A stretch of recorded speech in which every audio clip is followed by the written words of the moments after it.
the world's leading riders descended on Antwerp for a 5-star show jumping extravaganza and round 3 of the Longines Global Champions Tour. The Diamond City sparkled as crowds witnessed a weekend of high calibre sporting action in one of Belgium's most prestigious cities.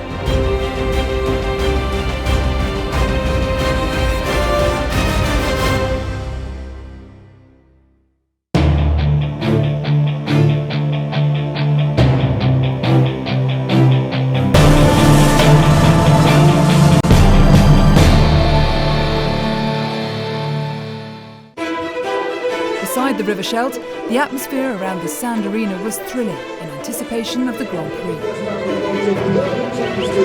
Spectators were treated to first-class viewing points that enabled them to get up close and personal with some of the top equine athletes in the world. Current world number 1, Frenchman Simon Delestre, was victorious in Antwerp last year and rejoined the Tour for 2016.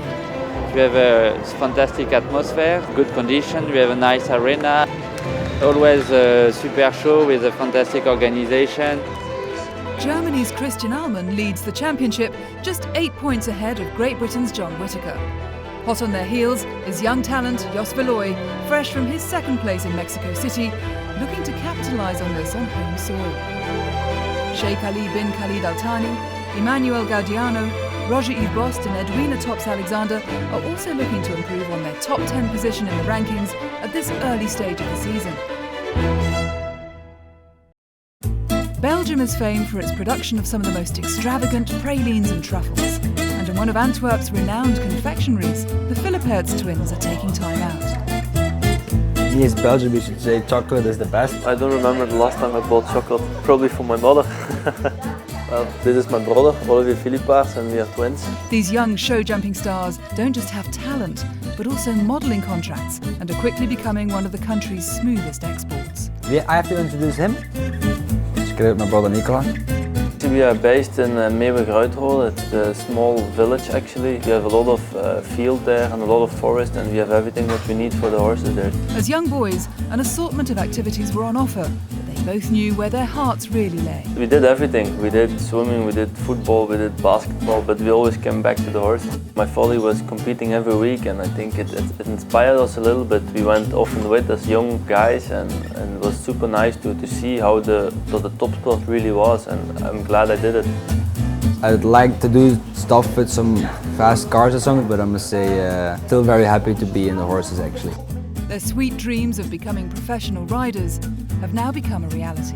Well, we have a lot of horses, that's for sure. I think at home in the stables we have like 60 horses. We also live in a dealing stable, and we have I think nearly 100 horses in Poland actually, but all very young ones. They got born in Belgium once we breed, and then we send them over there until they're 5 years old. It's a family business, with their famous show-jumping father, Ludo Philippaerts, firmly calling the shots. Father still decides which horse goes to which rider. It's him that decides which horse fits the best. We both have our particular choice, but I think on the end it's important for us to learn to ride with all kinds of horses. But when it comes to competing, does sibling rivalry come into play? I think we both want to win. I think for sure in the ring is everyone for himself. Out of the ring we're one team, and we're going to try to help each other as much as possible. When I think he can turn shorter there or do one strike less there, I'm going to tell him. I think for us it's also really important that we can try to make a horse as well. I think it's really important that you can produce a horse and try to keep learning and get better and better all the time. In the global tour there's so many good riders, and everyone is really good at what he does. There are so many icons in the sport, and I think for me, if I see what Rutger Weber has done with his stables and competing in this top sport with all the riders who work for him, I think it's pretty impressive actually. Their path to success has not been sugar-coated. These rising stars are grateful for all the support they've received. For sure it's nice, I think. It's always nice when the people likes to see you coming into the ring and that they cheer for you. It always helps, I think. It's really nice, and I can only be glad that I have it.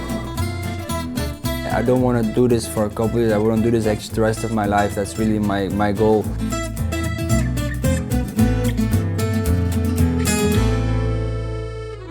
The excited fans surrounding the Sand Arena on the banks of the River Scheldt were on the edge of their seats as the top riders in the world tackled the first round of the Grand Prix of Antwerp.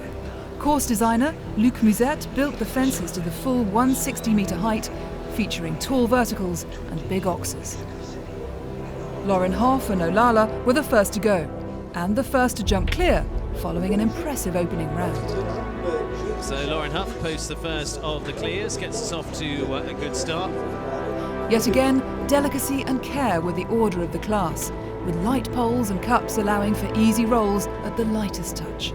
Finishes on the floor there, 76.44 for Olivier Philippart of Belgium. So Gilles Valois, still a chance. It was already turning into a night of high drama, with both horses and riders tested to the limits, even for Ben Mayer, who racked up 16 penalties. Early days yet, but he'll improve all right. Good more to come from them. Could up-and-coming Janneke Sprunger master the challenging track? Doing a good job here, look, real hands-on up there.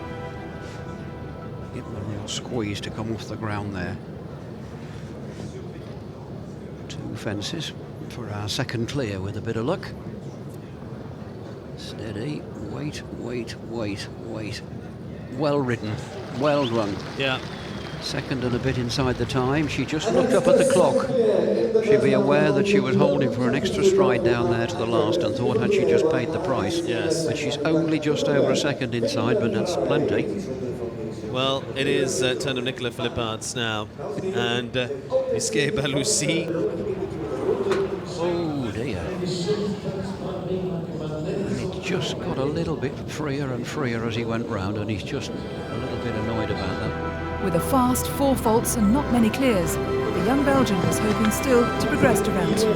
So the clears are Audrey Coulter, Copernicus Stables, so Capital Colnado. Penelope Leprevost was set on a strong start. Ever consistent Rolf Gorenvengston and Casall ASK leapt their way into round 2. Absolutely cracking round. Current leader of the Longines Global Champions Tour rankings at this stage, Christian Alman.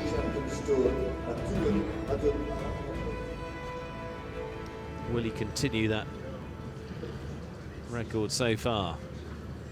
He's gone close, he's never been a winner. Could this be the year for Christian? Yeah. Just making sure of the time, just scooted round that corner a bit now. He's got time to hold him off this. Made it. Oh, look.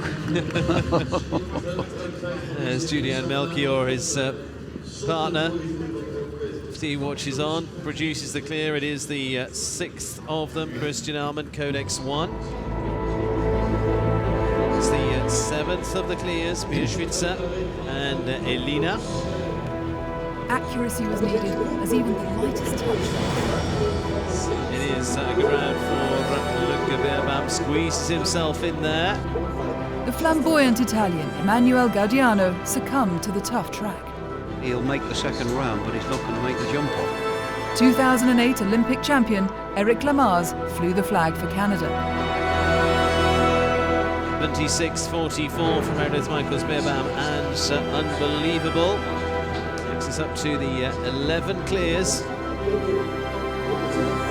Bertram Allen in with a 12-year-old Molly Malone. Bertram's got to carry that all the way here and be fast enough to get through to the second round. Expensive pole to have. You can see how he's speeding up now to make sure. Oh, and then it's so easy to have another one, isn't it? Yeah. When you pick up a bit of pace.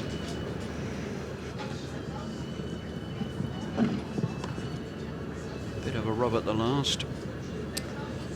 Well, finishes on the 8th this time, 73.74 for Bertram Allen. Molly Malone, the 5th into 18th place. The mode is Michael Whittaker on the 4-4, 75.84.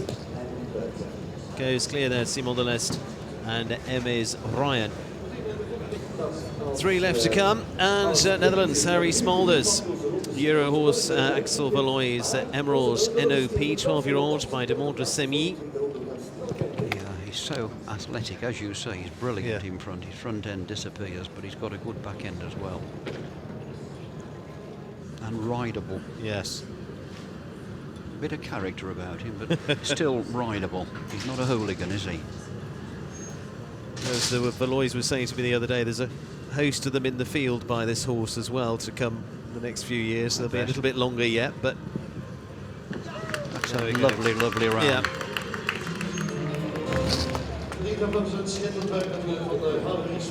John Whittaker, the first of those two. Team Harmony's 11-year-old Echo of Light. I don't want to write him off, but I mean, he's not in the first flush of youth, but riding as well as ever, isn't he? But that's the, I mean, that's the great thing with the sport here. I mean, you can just get better and better and better. In tennis, you'd have been done 30 odd years ago. Yeah, burnt out. Yeah. Yeah, you are just such a star. Such a star, 76.41. Great to watch. John Absolutely brilliant. John Whittaker, clear and in time. Carolina from the Longines Global Champions Tour Grand Prix of Mexico. Well, France's Roger Boss winner in Mexico last week. That was with his the ride by Dieu de la Loge, Coup de Coeur de la Loge. Now it's the 10-year-old Sydney Prince.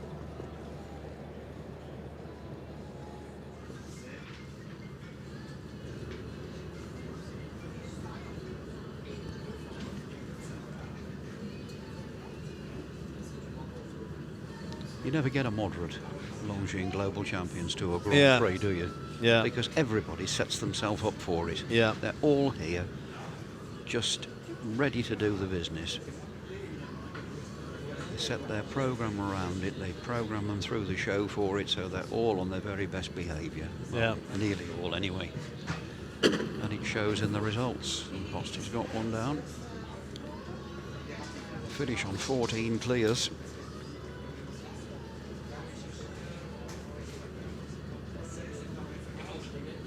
Bit of a snag if you have one of the, if it's a borderline for fours getting through, if you have one of the later fences down, isn't it? Yeah. See, he's only just inside the time, but he'll get in there. Yeah. Finishes on the 4:77.23 for Roger Boss, Sydney Prince there. Of the 45 starters, 18 went through to the next round, with 14 in total jumping clear and 4 more carrying faults. Among the names who made it through were Kevin Stote with River de Hertebees HDC, Eric Lamars with Chaco Kid, Ludger Beerbaum and his grey mare Chiara, and finally Belgium's Nicolas Philippets was the top home rider, through on 4 faults with his horse Biscay Balus. The tension was mounting in Antwerp as the riders readied themselves for round 2.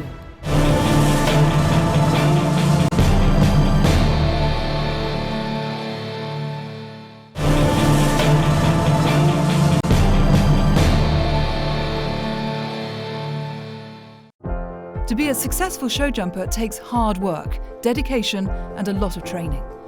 And Belgium's 20-year-old rising star, Jos Verlooy, is already making a name for himself in a competitive sport, with the help of Dutch rider and mentor, Harry Smulders. Well, I've known Harry since I was 3 years old, I think.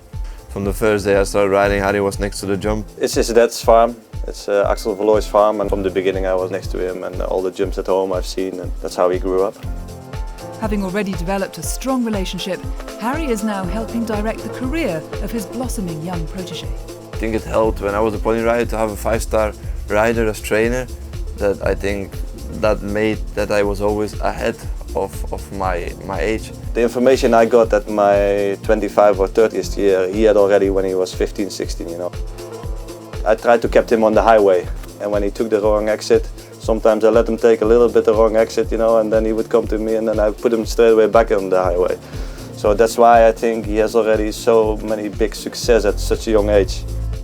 I think I have 3 great horses to make my way up now, and I'm trying to do the best of it, and I had a great start in Miami and Mexico, and I try to keep on going like that. Jos Verlooy now with Caracas. This horse was in such a good shape, and then with the management I said, first day we do 1 time small and then we put everything on the global. It's going to be a nice round. I think that was probably part of the strategy. I think so. I said, this way we should do it, and I gave him the confidence, and he really did unbelievable well there. This success is born out of hard work and preparation, both on and off the tour. Mostly we do everything at home, and at the show we walk the course, each other, not with each other, maybe apart, and then after the course walk we sit together and we decide how many strides, how we're going to do the course. It's the advantage now that we're both on 5-star level. First of 2 left is Jos Verlooy in Caracas. He can tell me his experiences from the ring. That's also now like a win-win situation for us both, that we know each other and each other's horses so well. So now we can help each other a bit. Ari is the one I trusted always the most. There's so many top riders, but if I have to choose one, it's Ari for sure, because he learned me everything. With the pupil now competing at the same level as his teacher, does this mean there's nothing left to learn? You're never finished, you know, you always want absorbing more information, and I try to steal with my eyes from the best riders in the world when I came to the shows, and I really watched them, what they were doing and in which position. And the global tours where you see the top 30 of the world, and from them you can all learn something.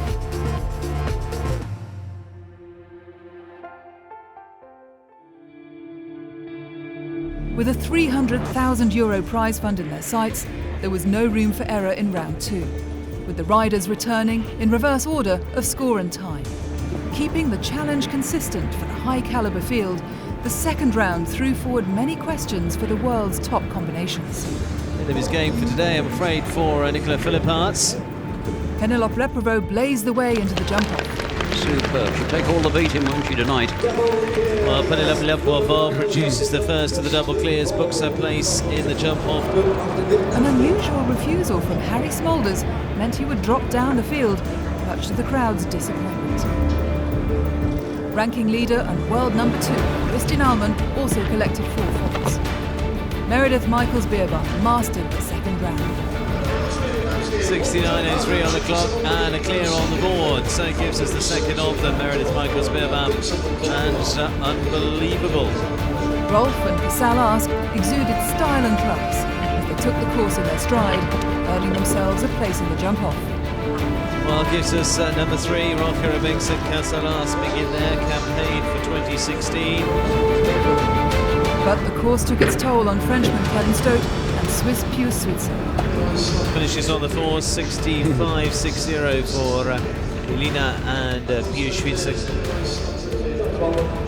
There's going to be no giveaway at any part of the jump-off here. Lauren Huff of the USA through with Ooh La La. There we go, so it is 5 in all that go through, and it's Simon Deleuze that will defend his title.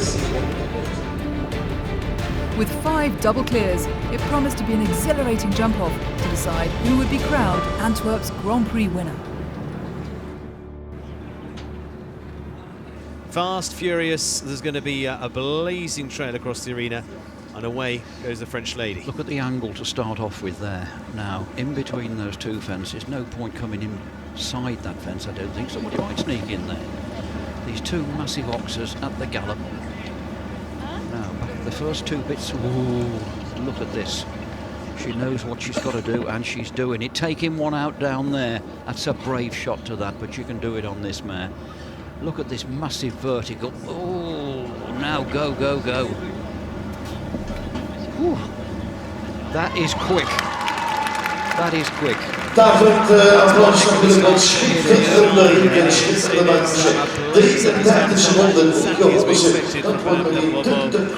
the gauntlet down for the rest. There's my time, come and get me. Meredith Michaels-Beerbaum getting up ahead of steam with the Windward Farms, unbelievable.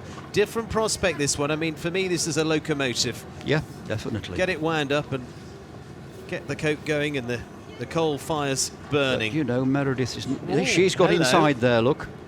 I thought somebody would. And he's got the scope to jump these 2 big oxers, having turned in. Penelope thought it was faster to go round and keep galloping. Debatable.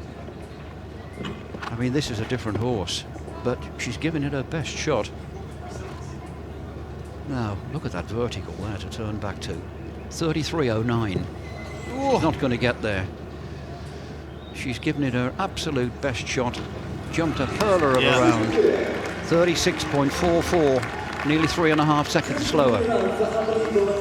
Well, great try from Germany's Meredith Michaels-Beerbaum, and unbelievable, as you said, she just tried to make that little bit in the early part of the course where she might have just stolen a little off. She would know in her heart that she couldn't catch Flora and Penelope. But a brave try and a very good round, both from the rider and from the horse. She could do no more. this pair, there's got to be one of the most successful on the Longines Global Champions Tour, one of the most successful pairs around. Rolf-Göran Bengtsson, Casall ASK, now 17 years of age. They know each other inside out. He's a 6-time winner. This is about as good as it gets, isn't it? This is edge of the seat stuff. And you've still got Lauren Huff and Simon Delestre to come. Exactly. Just what does he do? He tries to beat Penelope for a start off, doesn't he? But how? Like that. He's going round. He thinks it's quicker to keep the gallop. She's going to take all the beating. Without a shadow of a doubt. I don't know where he can find it. Oh, that was good. 19 seconds coming out of there. Yeah, she was about 17, 18 from my memory, so he's a little down.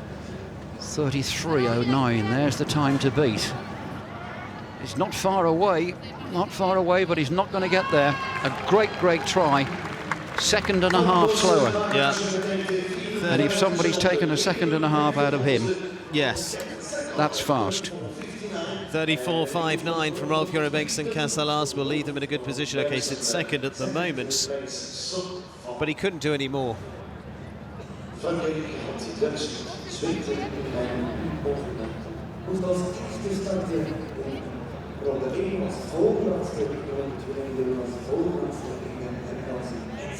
Ooh la la, Lauren Huff for the USA.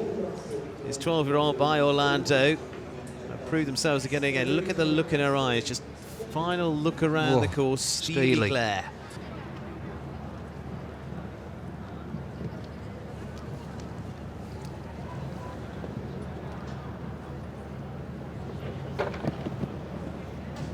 Four, 5.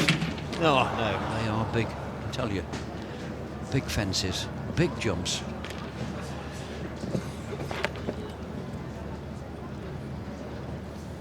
Be interesting to see her time at the end of this. I'm just wondering, you know, how quick would she have been, though, really? Because the other three have gone clear and she's had a fence down. She slowed up, look. Yes. Just making sure of jumping a clear round and, you know, the quest was over, wasn't it? Especially with the Frenchman to follow her. 34.72.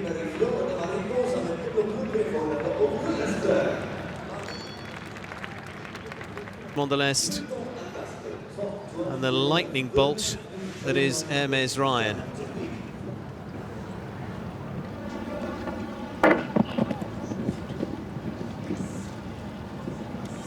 Similar horses, aren't they? Similar tempo. He's level pegging with her. He is, isn't he? He's bang on.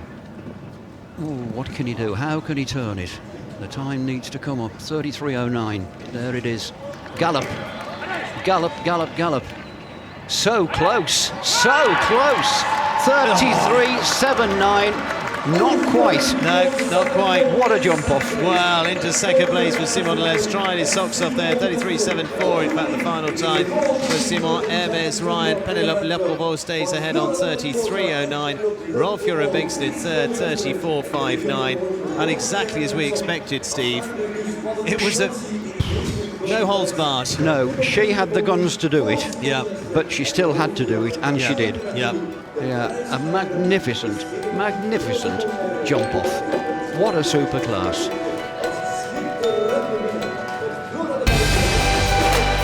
World number 1, Simon Delestre, in second place on 33.74, wasn't quite fast enough to beat the spellbinding Flora de Mariposa and Penelope Leprevost on 33.09. Okay, my mare is very fast, and it's the first big show of the year with her, but she was great, the 2 first rounds, and okay, the jump off was exactly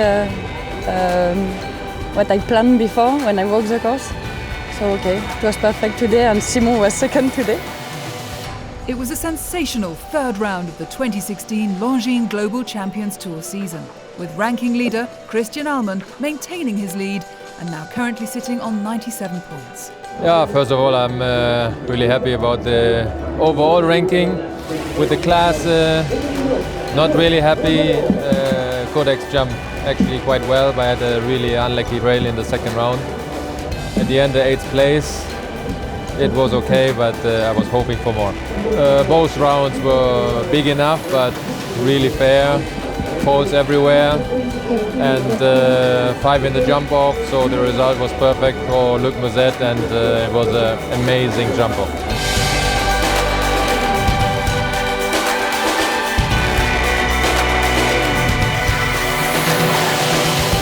Leaving Europe briefly behind, the riders now head to the Far East for round 4. For the third time, the dynamic Chinese city of Shanghai is their destination, where the riders will be surrounded by record-breaking skyscrapers in the spectacular cultural destination.